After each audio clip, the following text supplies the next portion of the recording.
وعلى آله وصحبه ومن والاه وبعد. انا لله و انا الیه راجعون. ما همه بندگان خداوند چیاش هستیم، چی پیر هستیم. این جانی که خداوند در این بدن امانتش ماند یک روز میگیرد، خواه بخواهیم یا نخواهیم. نیک یگانه چیزی که انسان به خدا قریب میکند و الله جل شأنه از او راضی می شود، این تقوای خداوندی است. رسول اکرم صلی الله علیه و سلم می فرماید که اگر الله جل شأنه یک انسان فرزندش جانش بگیره و او صبر کنه و به قضا و قدر الهی راضی شود، الله جل شأنه برای او در جنت یک خانه زیبای آباد می کند و او خانه را خانه حمد برای پدر و مادر و فرزند نامگذاری می کنند. پیامبر گرامی قدر صلی الله علیه و سلم یک روز یک نبیره شان کسل شد. البته جگربند که از خون مرد و زن آمیخته شده به دنیا آمده است، فرزند پیامبر به سوی پدرش فرستاد یک انسان را، گفت بگو برای پدرم که فرزندم در جاگه مرگ است، بگو که به خانه من بیاید. رسول اکرم صلی الله علیه و سلم برای او انسان گفتند ارجع الیها فاخبرها ان لله ما اخذ وله ما اعطى و کل شیء عنده باجل مسمى. بگو برای دخترم که آن فرزندی که به دنیا آورد مال خداوندی است و همین فرزندی که در خانواده یکه علی محمد بود مال الهی است. نه مال یکه علی محمد بود، نه مال سیاد بود، نه مال دیگرها، بلکه یک امانت پروردگار بود که در خانه شما داده بودش، امروز گرفتش. به قضا و قدر الهی انسان باید راضی شود. رسول اکرم گفتند لله ما اخذ، خدا کسی را که بخواه جانش میگیره، از دست شما هیچ نمی آید. وله ما اعطا، و کسی را که بخواه فرزندش میتیه. هزارها انسان ها هستند که هزارها دلارها صرف میکنند، خدا یک فرزند نصیبشان نمیکنه.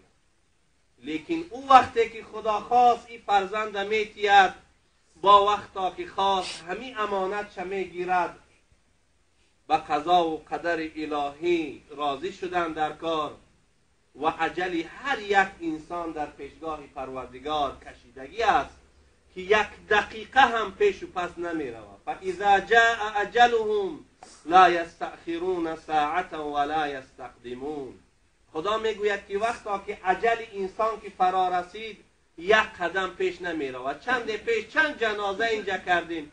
فرزند حضرت ایشان او بابای عبدالرزاق، یگان تای اونها اجل سو پیش پس نبود. او اجل خداوند در ازل نویشت، او باقی میماند. همون روزی که خواست مالش میگیرد. باید ما به قضای الهی راضی شویم و تسلیم شویم.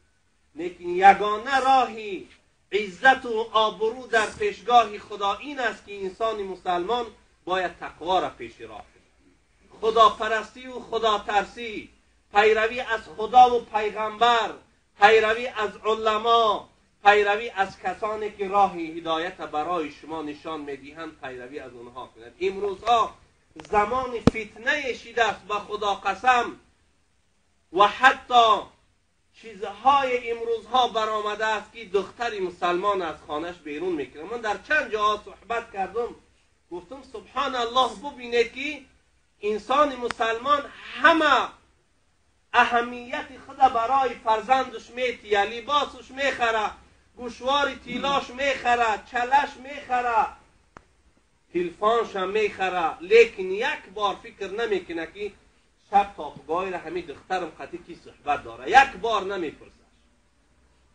یا یک بار نمیگه که دخترم همین تلفن از کجا پول میاوی میدازی. بعد وقتی میبینی که دخترش گم شد، 3 روز نمیاونش، 4 روز نمیاونش، یا میبینی که بچهش در رئیسیه پگاهی میان که در جاگه بچهش یک کسی دیگه خواه. این خیلی حادثه ها در اینجاها خیلی زیاد شده ایستادن. فقط یگانه مسئولیت در این دنیا و در آخرت در گردن شما پدر و مادرها هست که اگر امروز تربیه فرزند نکردی، اگر امروز مسئولیت حقیقی را برای دختر و فرزند ندانستی، فردا الله جل شأنه از دخترت میپرسد. یک بار گریه میکنه، چشم میگه مونش دختر میخواد تلفن گیده گناهش دارن.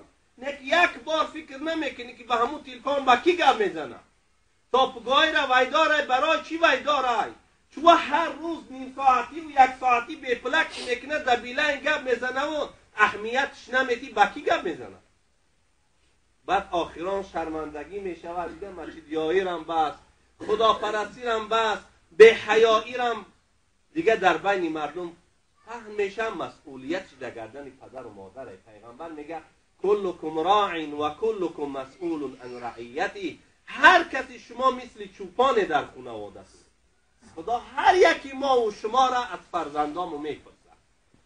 یک زن شوهرشه، پدرشه، مادرشه و برادرشه، خدا در قیامت میپرسه که چوه یک بار نگفتیش که نماز تا بداز، چوه یک بار نگفتیش که دخترم نماز تا بخوان، تیلا خریدش میتونی، لباس های نو به نوش خریده میتونی، نیکی یک بار نمیتونی بگو که دخترم نماز تا بخوان. همین قرار نمیتونی. تو خیلی امتی پیغمبری، خیلی به خدا و پیغمبر رو پرو میشه روز قیامت که همسایه در خونش 2 ماشین 3 ماشین میآیه میسته و زنا میکنه، یک بار دهن نمیکفه بگو که بردک همین دختر تایره همین دور که یاد دارم یک آدم بیا و شوشتی که خلاص شد.